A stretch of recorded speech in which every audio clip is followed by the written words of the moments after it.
বিসমিল্লাহির রহমানির রহিম। একতার বাংলাদেশের আহ্বানে সাড়া দিয়ে আজকের ছাত্র জনতার এই মহাসম্মেলন ঘটেছে। এই সম্মেলন এই বার্তা দিচ্ছে আমাদের বাংলাদেশ একটি স্বাধীন, সার্বভৌম, মানবিক মূল্যবোধের একটি বাংলাদেশ। স্বাধীন সুলতানি আমল থেকে শুরু করে এই বঙ্গপ্রদেশের ইতিহাস হচ্ছে সাম্যের ইতিহাস। এখানে সাম্প্রদায়িকতার কোন স্থান নেই।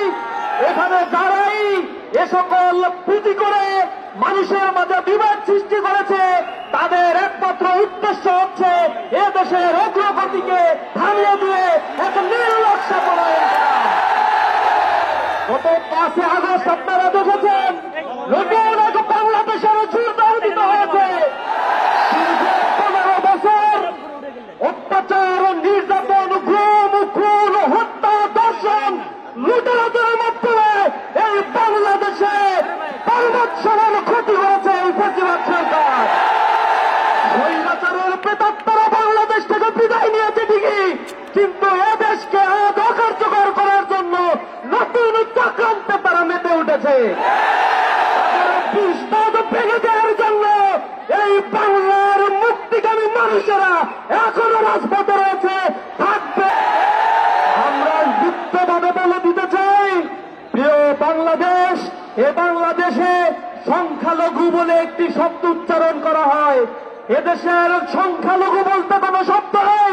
এদেশে সবাই আমরা মানুষ, আমাদের মানবিক মূল্যবোধ নিয়ে আমরা এদেশে বসবাস করতে চাই।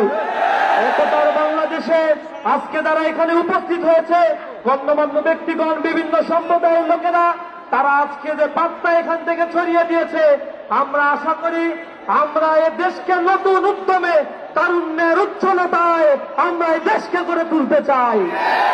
সর্বশেষ আমরা বলতে চাই, এই বাংলাদেশ নিয়ে যদি কারো ষড়যন্ত্র করার স্বাদ জাগে, আবার যদি কারো ভর করে এই বাংলাদেশকে ফ্যাসিবাদের দোসরের আওতায় নিয়ে আসতে চায়, সাধারণ ছাত্র জনতা তাদেরকে এই বাংলাদেশে এক মুহূর্ত থাকতে দেবে না। সংগ্রামী বন্ধুগণ, এই বাংলাদেশ আমাদের। স্বাধীনতা উত্তর এই বাংলাদেশে নিঃশ্বাস ফেলার মতো অবকাশ আমরা পাই নাই। আমাদেরকে নানা ধরনের ট্যাগ দিয়ে এদেশের মানুষের বাক স্বাধীনতা, সাংবিধানিক মানবিক মৌলবোধকে দমিয়ে দেওয়ার জন্য চেষ্টা করা হয়েছে। আজ মানুষেরা জেগে উঠেছে। জাগ্রত মানুষের কণ্ঠস্বরকে রোধ করার মতো কোন চক্রান্ত করার মতো কোন শক্তি নাই। আমি সর্বোপরি বলতে চাই, আমাদের ঘরে আলোর অভাব কবু নাহি হবে আর। আকাশ আলোক বাঁধিয়া দূর করিবে অন্ধকার। শস্য শ্যামলা এই মাটি মার অঙ্গ পুষ্ট করে আনিবে অটুট স্বাস্থ্য সবল দেহ মন ঘরে ঘরে। আমরা আনিব ফুল ও ফসল, পাখিরা কারাঙ্গাভর।